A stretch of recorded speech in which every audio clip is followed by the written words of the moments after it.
living around the Dominican Republic is different depending on where you go. The north, Santiago, I've been told, is much cleaner, much nicer, a lot more like America. The West Mission, or that includes the geographic south of the country, is very campo, so very farm-like, lots of small towns, not necessarily the nicest amenities. And then the East Mission is kind of a mix of both. Having lived in the ciudad and in the campo, I can talk a little bit of both. First, in Santo Domingo, in the city itself, things get more spread out the further out you go from the Distrito Nacional towards Punta Cana, or as you go out towards the edge of the city in general. Housing there, missionary housing is pretty good. Most of the houses are pretty nice. You won't find air conditioning or heating. You won't find hot water except in a very few houses, just because those aren't common amenities there. They're for rich people only. Well, if you're a sister missionary, almost always you will have air conditioning and hot water, or at very least hot water. Of course, that depends on where you are. I'm talking of the city. Shopping there, they don't have any of the big shopping chains that you would recognize here in the States, Target, Walmart, none of that. So you kind of learn with time. You pick and choose which have best prices, best selection, things like that. And it kind of comes down to personal preference. There's some people who are willing to buy knockoff brands or not. Well, you have to buy knockoff brands basically because everything that is brand name is super expensive. But you figure out for yourself what places are best, where you should go, if you need this thing or that thing.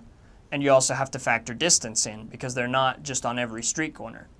There are small stores on every street corner called colmados, which I think are a principle that are really, really convenient, but also really, really bad for the economics of the people at large. A colmado is basically a place where you can't buy anything in bulk. It's all individual. But there's one on just about every street corner.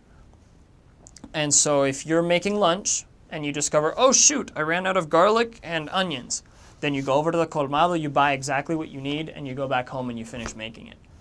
There are a lot of people who live by the colmado as well, who all their meals, all of their everything comes out of the colmado because they sell other stuff too. They'll sell toothpaste and toothbrushes, sell toilet paper, just everything you could need in a house, really. They sell it more expensive, obviously, because it's not in bulk, but it's still cheap enough that the people at large can buy everything there.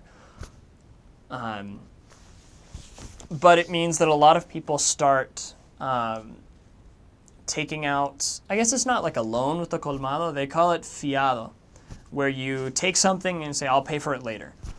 And a lot of people get really wrapped up in that over time because perhaps their paycheck shows up a day late, and so like, oh, the colmadero knows me, we have a trust relationship, I'll tell him I'll pay him tomorrow.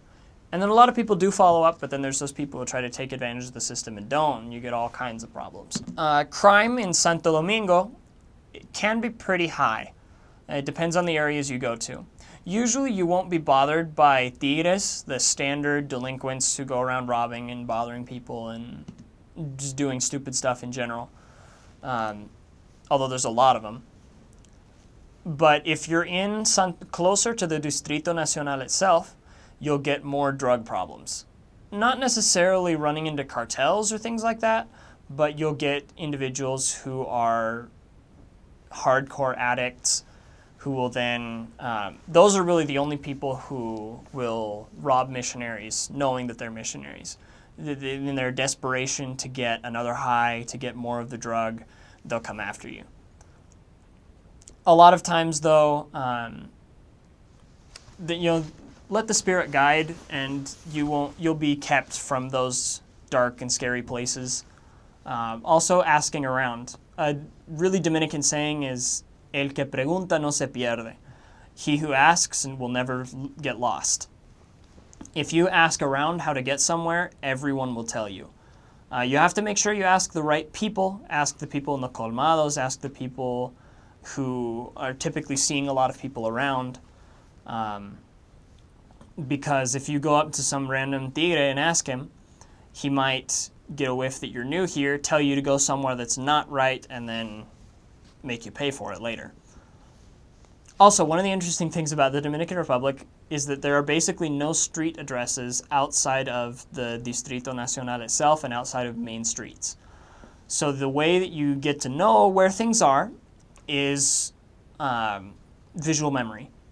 You remember that, okay, there's a colmado painted that color, and then 2 houses down from there, there's a coconut tree, and so then across the street from that coconut tree is the person so-and-so.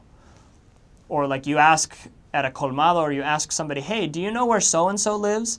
And they'll tell you, okay, go 3 streets that way, 2 streets over, and then look for the house that's this color, and it's the one upstairs from that house. It's kind of in a back corner hidden away so you can't see it from the street, etc., etc. A lot of people say Dominicans are notoriously bad at giving directions, and I think that's rubbed off on me. I can't give street directions anymore. I say, okay, do you know where the thing is that looks like this? And then I tell people to go from there, and it's messy.